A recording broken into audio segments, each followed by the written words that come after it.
Sveiki visi, tai malonu matyti žiniasklaidos atstovus čia susirinkusius.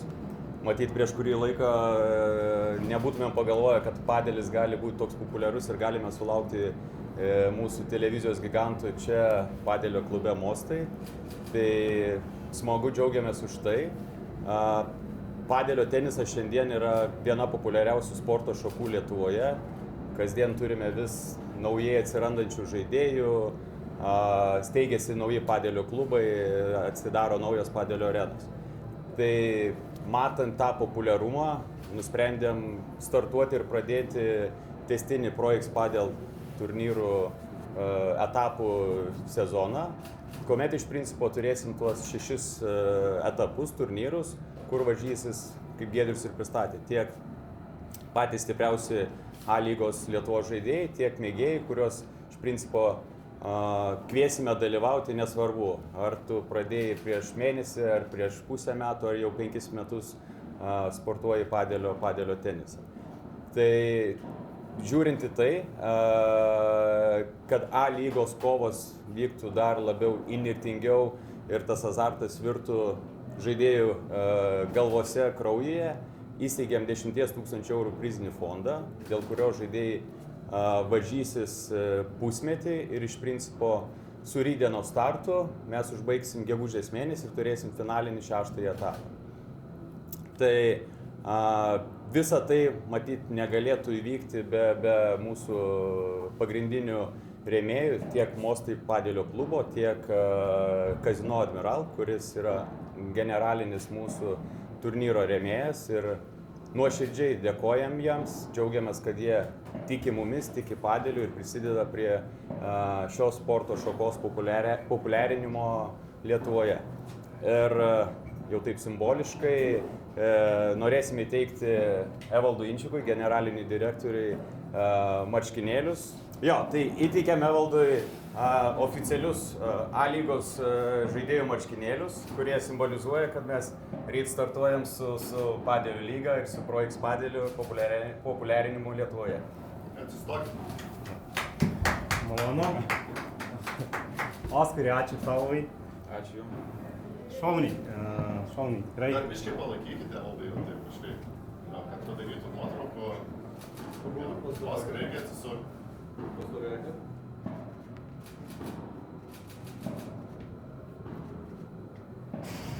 Dar čia žvilgsnis.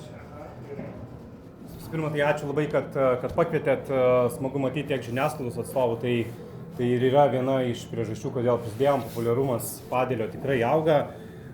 Pats taip pat neseniai pradėjau žaisti šį sportą, mokytis jo, tai galiu tikrai pasakyti iš vidaus, ir matau iš vidaus, kaip sportas auga, kaip trūksta vietų pasižaidimams, kaip trūksta vietų eiti pažaisti į kortus, nors jų atrodo, kad tikrai jau Vilniuje ir Lietuvoje yra daug. Todėl tai buvo, kai gavom iš Paulius pasiūlymą prisidėti prie šios bene pirmo tokio tipo turnyro, tokios serijos su priziniu fondu, ilgai nesvarstėm, dėl to, kad matom šio sporto populiarėjimą. Turbūt daugiausiai mėgėjų šiuo metu sportuojančių kažkokį komandinį sportą yra būtent padelis ir jau tikrai rungia tam tikras populiarias sporto šakas, bei tas populiarumas vis dar auga.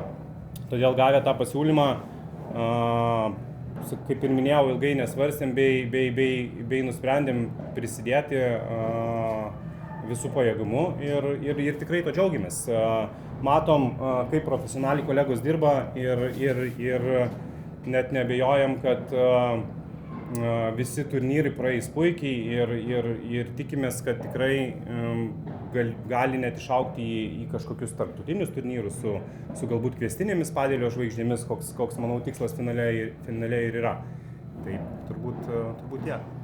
Ir dabar su mikrofonais galim pereiti turbūt prie Oskaro. Dalyvauja pirma Lietuvos padelio raketė, su Pijumi Mockumi žais savąjį mačą. Startas jau rytoj, tai yra tarp profesionalų, vieni favoritų yra jie. Tai Oskarai, apskritai, kokios mintis prieš tą startą, koks bus tikslas viso turnyro metu, būtent jūsų dvejeto? Būtent mūsų dvejeto. Žinau, kuo geriau stengtis pasirodyti, bet iš esmės tai Šiaip smagu, kai yra 6 tęstiniai etapai, kur galima jau matyti kalendorių į priekį, kam ruoštis ir visi žaidėjai to laukia, to trūko Lietuvoje tokio aiškesnio kalendoriaus gal. O šiaip susirinko stipriausi patys žaidėjai, tai realiai stipresnis turnyras negu Lietuvos čempionatas gavosi, tai bus smagu dalyvauti. Kiek pats pasiruošimas, kaip vyksta ir panašiai, kiek turit laiko, nes tikrai teko ir pačiam prisidėti prie organizacijos. Asmeniškai, tai aš tai nedaug ruošiausi, bet aš visada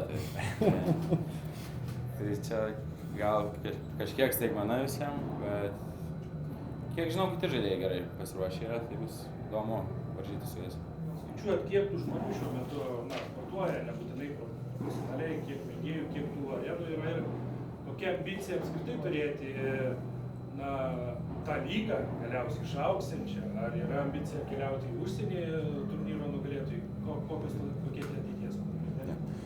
Tai žiūrint iš tų sportuojančių skaičiaus, matyti tikslaus neatsakysiu. Šiai dienai turim bent 6 padelio arenas Vilniuje, Kaune tik nesenai atsidarė didžiulė padelio arena. Klaipėda pagal gyventojų skaičių apskritai matyti lenkia ir kiekvienas gyventojas galėtų turėti vietą padelio korte, tai šiai dienai tų žmonių kiekis yra įspūdingai augantis ir taip pat žinau, kad ir Vilniuje statosi dar viena nauja padelio arena. Žiūrint iš mūsų turnyrų perspektyvos, siekis ir ambicija kažkada išeiti į arenas, tai yra surengti parodomąjį arba kažkokį mūsų stipriausių žaidėjų, galbūt ir su kviestiniais užsienio žaidėjais mačą, kuriame galėtų sudalyvauti jau ir žiūrėti tiesiog žiūrovą iš gatvės. Tuo pačiu, matyt, prisidedant ir prie to, kviečiame ir rytą atvykti čia į klubą Mostai, kur galėsit išvysti stipriausius Lietuvos rinktinės žaidėjus, kurie dar nesenai dalyvavo Europos čempionate, tai šiai dienai turim pilnai visą Lietuvos rinktinės sudėtį, kuri pasirodys rytoj, tai manau bus geros, azartiškos kovos, geri mačai ir tikimės žiūrovų, kurie čia išvys visą tą kovą. Kiek dalyvių profesionalių, neprofesionalių? Jo, tai ryt penktadienį startuoja mūsų 8 stipriausios padelio poros, o šeštadienį turime 160 dalyvių mėgėjų, kurie varžysis mėgėjų grupėse. Galbūt akcentas ir naujovė, kurios iki šiol nebuvo, tai kad B+ grupės nugalėtojai įgauna teisę dalyvauti sekančiame turnyre iškart A lygoje. Tai anksčiau tas būdavo toks, atrodo, nepasiekiamas tikslas, o dabar užtenka tik laimėti tarp 16 B+ porų pirmą vietą ir sekantį kartą gruodžio mėnesį įgauna teisę dalyvauti A lygos varžybose. Pirmame turnyre mėgėjų grupėje turime svečių iš Latvijos, atvyksta ir buvęs krepšininkas Janis Strelnikas, buvęs žalgirietis. Jo, buvęs Kauno Žalgirio žaidėjas Janis Strelnikas atvyksta dalyvauti. Jau ir šią savaitę bendravom su Latvijos turnyro organizatoriais, tai jau klausinėjo apie sekančias datas, tai panašu, kad tas populiarumas jau peržengia mūsų šalies ribas. Taip pat buvo diskusija ir su Suomijos padelio čempionais, kurie išreiškė norą sudalyvauti, tai aš manau, su pirmojo turnyro startu ir su šituo visų populiarumu, žinomumu ir pasiekiamumu per žiniasklaidą mes prisitrauksim daugiau tų atstovų iš užsienio šalių. Yra gal tarp Baltijos šalių, kaip Lietuva atrodo, mes lyderiaujam ar mes vejamės kažkurio šalį, kaip atrodo? Tai gal Oskaras čia galėtų atsakyti, kaip šiai dienai pas mus yra. Lietuva šiuo metu lenkia tikrai Latvijos. Esam ne kartą žaidę prieš juos, o su Estais nesam susitikę. Merginos laimėjo prieš Estijos rinktinę, o vyrai dar nežaidė. Europos čempionatas kaip ir kada dabar vėl bus kažkoks didelis turnyras tarptautinis? Kai praėjo Europos čempionatas, klausyt, praėjo gerai. Iš 8 kovų 5 laimėjom prieš 5 šalis. Tai perėjom iš vieno etapo į kitą, trūko nedaug, kad perėtumėm į dar sekantį. O dabar pasaulio čempionatas bus pavasarį, man rodos. Tai vat būtumėm neišėję iš to pirminio etapo, būtumėm nedalyvavę, dabar dalyvausim. Ir užsirezervauti, ne? Oskarai iš profesionalo pusės, iš vienos padelio raketės pusės, kiek galbūt tau pačiam trūko tokio profesionalaus turnyro su medijos dėmesiu, su televizija? Medija, tai yra medija, iš esmės labai smarkiai nekeičia turbūt, čia labiau sporto populiarinimui, bet trūko turnyrų kalendoriaus aiškaus ir kas mėnesį žinai, kad vyks varžybos, turi kam ruoštis. Šiaip to labai trūko Lietuvoje, nes Lietuvoje realiai vyksta 2 Lietuvos čempionatai ir viskas. Pusę metų žaidži, tai ten žmonės ir išeina iš formos, grįžta, gal traumą gauna, nesužaidžia, tada pusę metų dingsta. Nėra papildomų tų jaudulių, žinant, kad potencialiai pasieks plačią auditoriją tikrai su televizijos dėmesiu. Ne. Privalumas, kad atsisuks televizijos įrašą ir galės matyti savo klaidas. Tiesa. Kiek galbūt laukia to susitikimo su Skirmantu ir Naujumi, ar jauti kažkokį revanšo norą po pasaulio čempionų? Esam susitikę jau 1000 kartų, tai tas toks. Nieko naujo labai nebus, ten kartais vieni laimi, kartais kiti laimi, bet dar iki jų reikia daryti, visiems reikia daryti iki to finalo, nereikia iš karto žiūrėti, kaip mes ten susitinkam finale.